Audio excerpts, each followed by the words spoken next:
Goblin supremacy. Merab.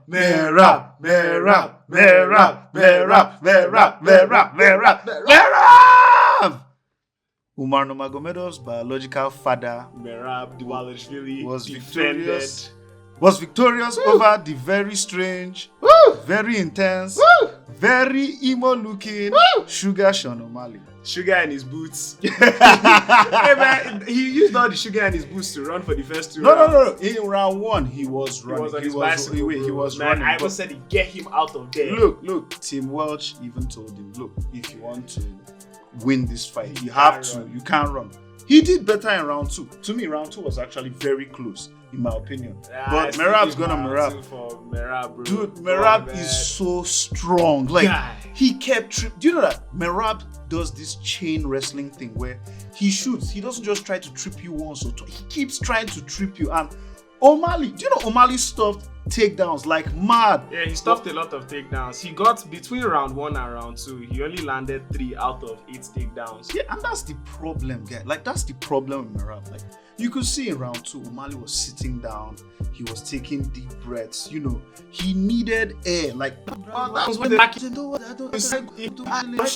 guy was still running around and talking after the main event. Like, his battery was overcharged. Dude was overcharged. But man, shout out Merab. Merab has to be, to me, Merab is in MMA good discussion. Like, you can't have a resume like this and just come on, man. Like everywhere, I'm done with names on his resume. The names on his resume are too much. Like, so I just have to say that Merab is the bantamweight goods. I don't care. You're Dominic Cruz truthers. You guys can go back to 2012 and relive. If Merab and Dominic Cruz fought, Merab would beat Dominic Cruz. Prime for prime. I don't care what none of y'all say. And as for Sugar, I don't know what he's going to do. Maybe I guess move up to 145. There's a lot. Or he can solid fight. See, he can rematch Piotr Jan. That's a fight. Since we're getting Sanhagen versus Jan is fighting Marcus McGee. Yeah, the UFC made that while you were not aware. Oh God, but anyway, and Umar's hand is broken. So it's like, what does Umar even do? That's my question. I don't know. He should go and ask his father for milk money or something. Yeah, Merab got a good payday, so he should be able to give Umar some milk money. Exactly. Or like Henry Cejudo says, Merab has many children in that division. Let him and Sean O'Malley gift Merab a happy Father's Day present and scrap a little. Oh, maybe that's something that we'd look put on a good performance for your daddy. Yeah, but anyway, shout outs to Merab, the bantamweight goats, and definitely in MMA good discussion. Now let's talk about the female bantamweight goats. Her time is now. Kayla spoke it into existence. Kayla! Ever since Juliana Pena collected that belt, I said I can't illegally wait. From Raquel Pennington, mind you. Juliana Pena stole that belt from Raquel Pennington. I've been like, don't worry, Kayla Harrison is going to come and break this woman in two. And it was not the beating you guys were expecting because, like I said, Juliana Pena is not trash. She's not trash. She's stubborn. But we had a strategy now. She was going to cockroach her way to the victory.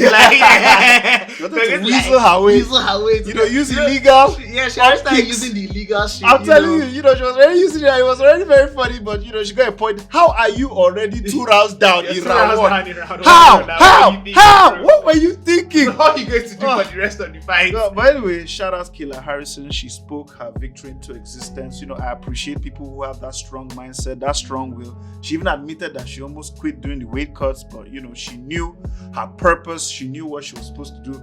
I'm actually a big fan of Kayla Harrison. She's a good example for those children. Like outside the ring, I really love. I really love her. I've always admired Kayla Harrison. She's always giving me that Ronda Rousey kind of vibe. But not self-absorbed. Not so self-absorbed, and she looks like an absolute tank. She would probably murder me in a street fight, but shout out Kayla Harrison. She's truly awesome, and I can't wait to see Amanda Nunes versus Kayla Harrison inside that octagon.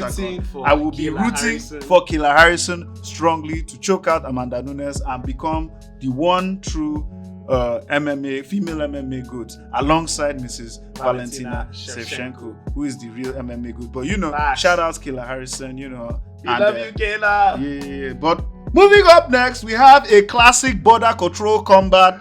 Officer Joe Piper versus Mr. the Mexican, the man of Mexican descent, I'm not racist, but the man of Mexican descent, I'm just telling you, like Mr. Kelvin Gastelum, man of Mexican descent, we have someone that was probably in the ICE versus, an immigrant, and it is what it is. Look, see, it was a good fight in round one. It was very entertaining. Officer Joe, to quote, bedtime MMA. Officer Joe brought back another win for the precinct. I'm telling you, like, brother, Border Patrol looked like the ICE.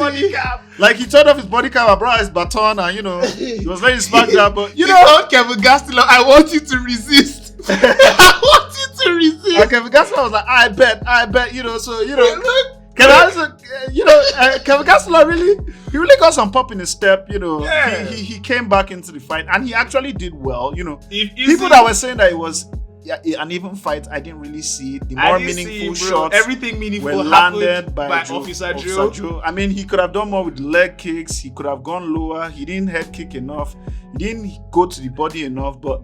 He did great, considering he's coming back from back injury and sickness and all those other things. If Easy had Kevin Gastelum's chin, man, he'd still be trapped. I'm telling you, like Kevin Gastelum, he took shots. He took those shots and he were took like, those shots like what? He was Cinco de Mayo, bro. Like, Come bro, on. He was on his Canelo shit, man. Okay, man, Canelo doesn't get dropped. Yeah. But like, actually, big shout out to Officer Joe. Like, I'm glad he embraced the racist police officer memes. Like. No. Like, it's really like it's on his Instagram. Like, go on his Instagram, you guys. Oh, he actually put the body cam off. Like I said, this UFC 360, the body cam is going off. Officer Joe has actually taken that shit seriously. So good shit. Let's hope he gets some more good fights going in the future.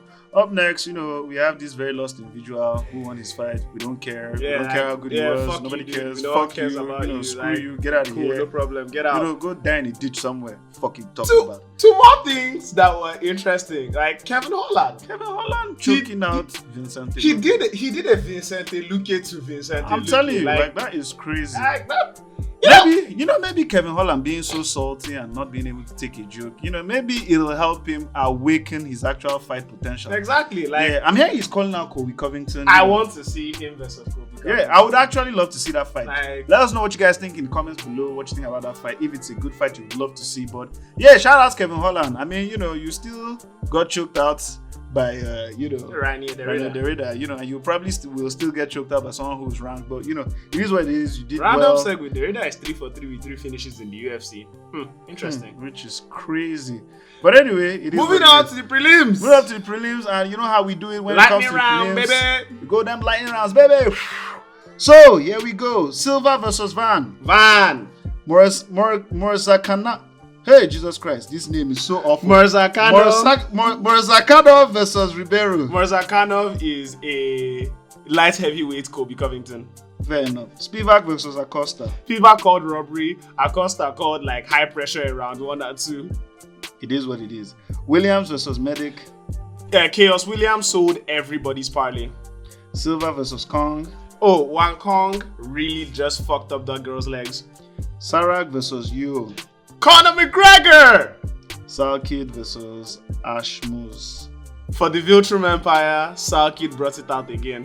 You know what time it is. But anyway, that's our fight reaction. Let us know what you guys think. We'll probably do a follow-up video as to why Merab is the GOAT. Yeah. Maybe we'll actually look at his resume. We'll actually look at his resume and probably do a follow-up video on why he's the GOAT, because we think he's Bantamweight good. But all in all, we're also working on another video though. We want to see what kind of fighter, how the fighters would do if they were rap battlers. Yeah, so come up with a bit of a tier list. Yeah, we want to start doing some tier lists, just having fun on this channel. Because at the end of the day, it's all love on High Guard TV. You know me, High Guard Sensei and Wolf. We just out here chilling, spreading love and positivity. Love and light, baby. Love and light, baby. Except if your name is Mario Bautista or Ali Abdelaziz. Fuck you, dude. Yeah, but anyway, let us know what you guys think in the comments below. And as always, don't forget to keep your hands up and protect yourself at all times.